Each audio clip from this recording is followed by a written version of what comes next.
जय हिंद साथियों, कल सुप्रीम कोर्ट में बिहार सरकार के एसएलपी का हियरिंग था।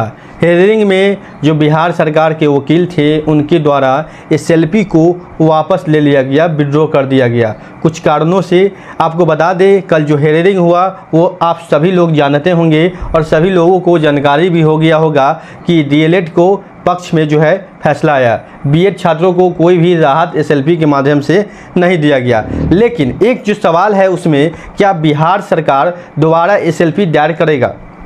तो इस छात्रों के लिए एक बन रही, क्योंकि जज साहब ने बताया था कि अगर इस विड्रॉ करते हैं और आपको इस केस को आगे बढ़ाना है, इस मामले को आगे बढ़ाना है, तो आपको इस फ्रेश एसएलपी दायर करना होगा। ठीक है, सुप्रीम कोर्ट का जजमेंट आ गया जिसमें केस में लिखा हुआ है डिस्पोज, यानी कि केस बंद है।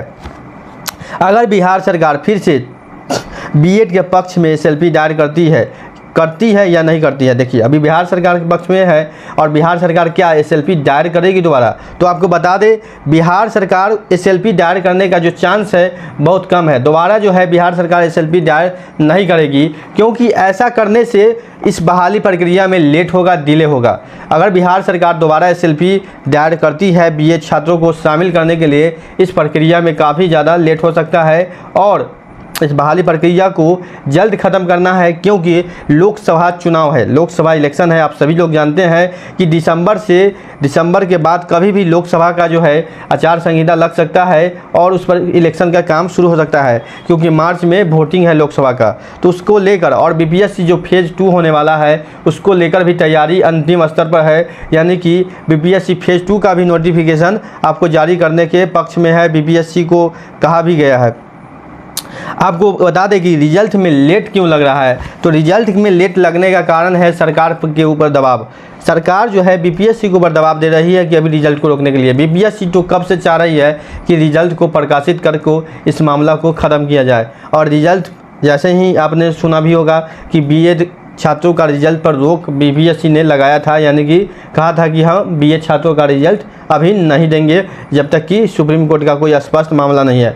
तो स्पष्ट है, अब जो जज साहब थे उन्होंने बोला कि इस केस को अनिरुद्ध बोस, जो कि 11 अगस्त को बीएड डीएड मामला पर फैसला सुनाए थे, जो कि बीएड छात्रों को अयोग्य घोषित कर दिए थे, तो उनके पास जब केस ट्रांसफ़र हो रहा था तो बिहार सरकार के वकीलों ने इस केस को वापस लेने का फैसला लिया और केस को विड्रॉ कर लिया।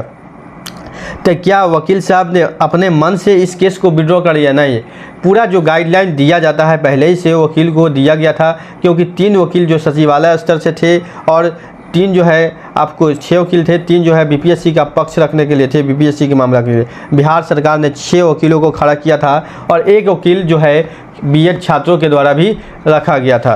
अब बताइए, बिहार सरकार ने पूरा वकीलों सबको ट्रेंड करके किया, मतलब कि जो वकील साहब थे उनको ट्रेंड और गाइडलाइन दिया गया था कि कोई भी बहाली को डिले करने की बात हो, यानी कि जैसा आपको लगे कि अगर बहाली में कोई विलम्ब हो तो आप उस केस को विड्रॉ कर लीजिएगा। क्योंकि अगर वकील साहब चाहते तो केस को ट्रांसफ़र करवा सकते थे, क्योंकि मामला को आगे बढ़ाना था, लेकिन सरकार की तरफ से ये निर्देश था कि बहाली को फंसाना नहीं है। इस कारण से हम कह सकते हैं कि बिहार सरकार दोबारा एसएलपी दायर नहीं करेगी। अब रह गई बात रिजल्ट की, तो रिजल्ट आपको देखने को मिल सकता है बहुत जल्द और केवल डीएलएड छात्रों को रिजल्ट प्रकाशित किया जाएगा। अगर ऐसा होता है तो आपको कह सकते हैं जो भी छात्र डीएलएड के कैटेगरी में पास हैं उन सभी छात्रों की नौकरी होने की 100% उम्मीद भी है। अब बताएं, बीएड के पास कोई अलग से कोई ऑप्शन है? तो एक 13 तारीख का जो मामला आ रहा है कि 13 तारीख को बीएड के पक्ष में हेयरिंग है या बीएड वाले छात्र जो है केस किए हुए हैं, तो उस केस से बिहार सरकार को कोई भी लेना देना नहीं है। वो बीएड के स्टूडेंट केस किए हुए हैं और उस केस में भी बता दें कुछ स्पेशल पिटिशनर हैं, जिसको ये कहा जा रहा है कि जो पिटिशनर है कम से कम प्राइमरी में शामिल किया जाए।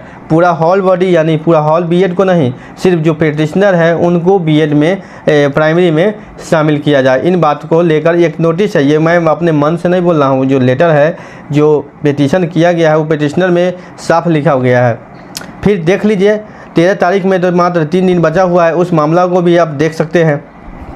और उम्मीद है कि 13 के बाद ही रिजल्ट को प्रकाशित भी किया जाएगा। लेकिन एक चीज़ जो क्लियर है कि 99% श्योरिटी है कि बिहार सरकार SLP द्वारा दायर नहीं करने जाएगी। ऐसा करने से सरकार पर जो है सवाल जवाब भी हो सकता है। छात्र भी दबाव बनाए हुए हैं, क्योंकि किसी को शामिल करने के लिए इतना छात्र जो है सरकार प्रेशर में है। सरकार ने देख लिया है कि DLED उस वक्त तो सरकार चुपके से जाके SLP दिया, उस वक्त जो है चर्चा भी नहीं था और DLED छात्रों को ये बात मालूम भी नहीं था, ठीक है।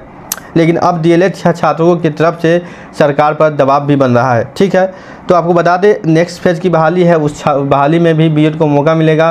कारण भी यही है, सरकार ने बहाली लाने का फैसला भी यही किया था कि BED छात्रों को मतलब कि शांत किया जा सके, जिससे कि नेक्स्ट बहाली में सिर्फ तो BED छात्रों को मौका मिलेगा। 6 to 8 में DLED छात्र जो है आवेदन करेंगे, उसमें BED और DED दोनों करते हैं। तो दोस्तों कुल मिलाकर कह सकते हैं कि अब जो है DLED के लिए रास्ता साफ हो चुका है और DLED की बहाली पक्की हो सकती है। तो मिलते हैं, जैसे ही कोई अपडेट आता है नया हम आपको बताएंगे। तो मिलते हैं अगले अपडेट में, अभी के लिए इतना ही, धन्यवाद।